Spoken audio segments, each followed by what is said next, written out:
He was only 8 years old, barely breathing, slipping away on a storm-soaked night while a room full of the nation's best doctors stood helpless. Machines screamed warning after warning, but no one had answers. And just when hope was nearly gone, a quiet janitor, an elderly black woman the hospital barely noticed, saw something everyone else missed. She tried to speak, but the way they looked at her, the way they dismissed her, it was enough to seal a child's fate. But what if the only person they ignored was the only one who could save him? This is where everything changed. Before that stormy night, Altha Morgan lived a life most people never bothered to look at twice. Every morning, she pushed her wheeled cart down the polished hallways of Street Gabriel Medical Center, quiet, steady, invisible. The doctors passed her without a nod. The nurses stepped around her without noticing. Patients barely lifted their eyes when she entered a room. To them, she was simply the janitor. A pair of tired shoes, a mop, and a name tag no one read. But beneath the soft shuffle of her steps and the gentle hum of her cart was a woman who had once lived a very different life. A life she no longer spoke of. A life no one in this building would ever imagine.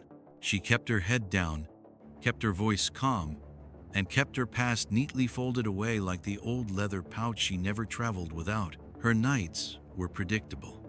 A cup of tea before work, a whispered prayer as she tightened her bun, a slow walk through the pediatric wing, where she always lingered an extra second by the windows. Something about the children reminded her of who she used to be and who she had lost. Yet even in her quiet routine, Altha sensed the unspoken rules of the building. People like her stayed in the background. People like her were expected to obey, to move aside, to disappear. And she had grown used to it until the night fate demanded she do something she hadn't done in years. Because on that storm-soaked shift, before she even reached the ICU, she felt something change in the air. The urgent footsteps, the sharp voices, the trembling monitors echoing down the hallway. And then, a father's breaking voice drifting from behind the glass, raw with fear. She didn't know it yet, but the world she had worked so hard to shrink herself into was about to be torn open. And this time, walking away wouldn't be an option. The moment Alta stepped closer to the pediatric ICU, the air felt different, thick, frantic, trembling with a panic she had not heard in years. Doctors rushed in and out of the glass-walled room, their faces tight, voices clipped, movements sharp with desperation. And at the center of it all was a small boy fighting for his life, his frame barely rising beneath the tangle of tubes and blinking monitors. But it wasn't the machines or the chaos that made Alpha stop mid-step. It was the father. Marco Valente, cold, powerful, untouchable to most, stood pressed against the window, shaking, his knuckles white, his breathing uneven. His entire world collapsing in front of him while an army of specialists claimed they were doing everything they could. Alpha's heart clenched. She had seen that look before.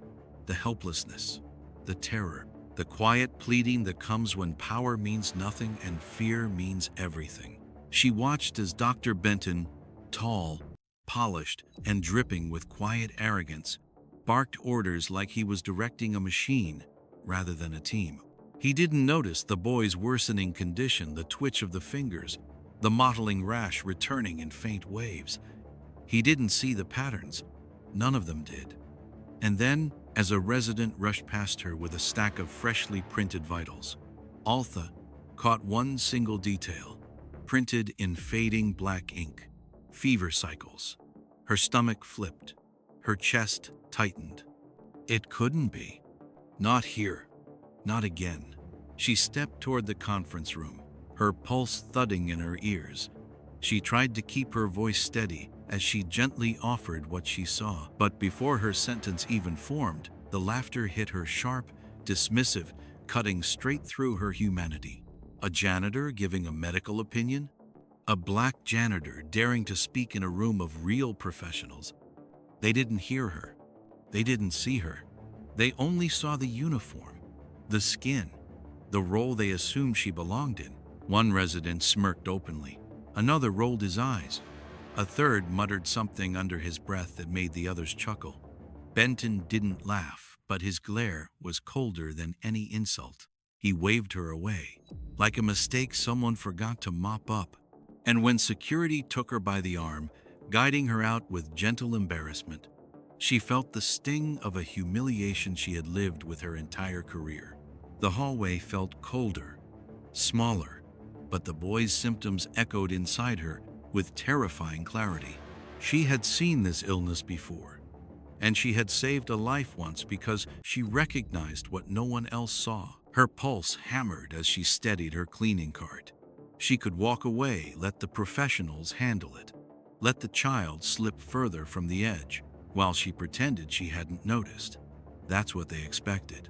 That's what they wanted. A janitor knowing her place. But then she heard it. A monitor inside the ICU spiked shrill, frantic. A nurse's voice cracked. The father's voice followed, breaking in half as he begged for them to do something, anything. Altha's breath shuddered. Enough. She reached into the side pocket of her apron and pulled out the small, worn brown pouch she carried every shift but never opened. Inside was the stethoscope she refused to throw away, the notes she refused to forget, and the part of herself she refused to bury forever. With trembling hands, she approached the conference room one more time, not to convince them, but to reach the one person who deserved the truth, the father who was losing his son. But just as she reached the doorway, a gust from the ceiling vent blew several handwritten pages from her file across the hallway. One drifted farther than the rest, straight toward the ICU entrance. Marco stepped out at that exact moment. The page slid to his feet. He picked it up. He read the words. His eyes froze. Then slowly, he lifted his gaze to Altha. And in that single, breathless moment, under the sterile lights, between the rising alarms, with his child fading behind the glass, the powerful man looked at her differently. Not as a janitor, not as someone to ignore, but as someone who might be his son's last chance. Everything hung on what she would say next. Marco's hands shook as he studied the page, its ink smudged, its corners worn, its message unmistakable. He searched Altha's face, confusion giving way to something sharper, something desperate. Before he could speak, a nurse burst through the ICU doors, breathless, eyes wide with fear. The monitors behind her spiked in a violent crescendo, Luca's heart rate surging, then crashing, then surging again. A storm inside a tiny body that could not endure much longer. Doctors flooded the room, yelling orders, scrambling for solutions that weren't working. And in the chaos, Benton's voice rose above the rest, commanding, rigid, unyielding, a wall of authority built on the belief that he was right and everyone else was wrong, particularly her, especially her. Marco tried to push into the room, but the nurses held him back. His voice broke raw, gutted, calling his son's name. The boy's chest rattled with each shallow breath, as if life itself was slipping through the cracks. And outside the glass, Altha stood frozen, every memory she'd buried clawing its way to the surface. The boy she had once saved, the career she had once built, the system that stripped it all away because she didn't fit their picture of what a doctor should be. This was that moment all over again. And she refused to lose another child to someone else's arrogance. She stepped forward, voice trembling but clear. It's his heart. He's going into shock. If you don't treat the underlying cause right now, he won't make it. Benton spun toward her, fury flashing across his face. Enough! You are a janitor. You do not diagnose patients in my hospital. But Marco heard her, and he heard the monitors, and he saw his son dying. Listen to her, Marco demanded, his voice low, dangerous, shaking with rage and fear. She knows something you don't. Silence slammed down like a weight. The entire room halted. Doctors, nurses, even the machines seemed to hold their breath. Benton stared between them, disbelief twisting his expression. And in that suspended moment, Altha stepped fully into the doorway, holding the worn file against her chest like the truth it carried, because the next word she spoke would determine whether the boy lived or died.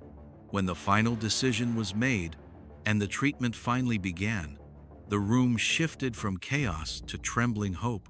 It wasn't instant, it wasn't smooth, but slowly, painfully, Luca's breathing steadied. His heart rate lowered.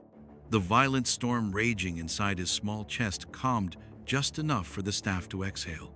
Marco's knees nearly buckled as he watched his son cling back to life, inch by inch. And in the middle of that fragile miracle stood Altha, quiet, steady, clutching her worn stethoscope like a piece of the life she'd once lived. She didn't smile. She didn't celebrate. She simply watched, relief softening her shoulders as if the weight of 2 lifetimes had finally loosened. But when the danger passed, the room changed.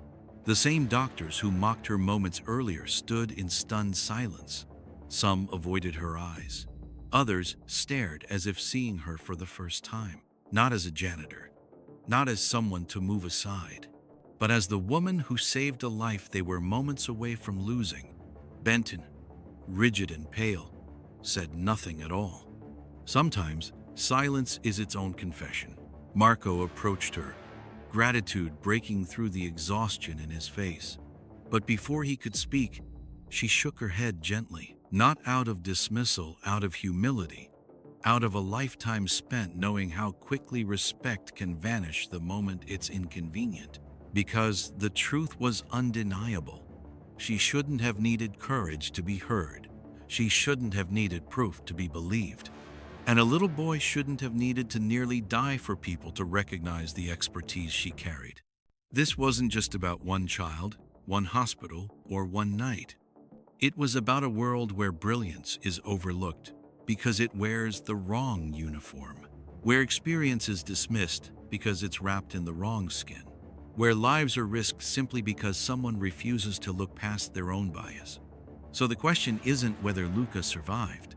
The question is this: how many more lives have to hang in the balance before we start listening to the people we're taught to ignore?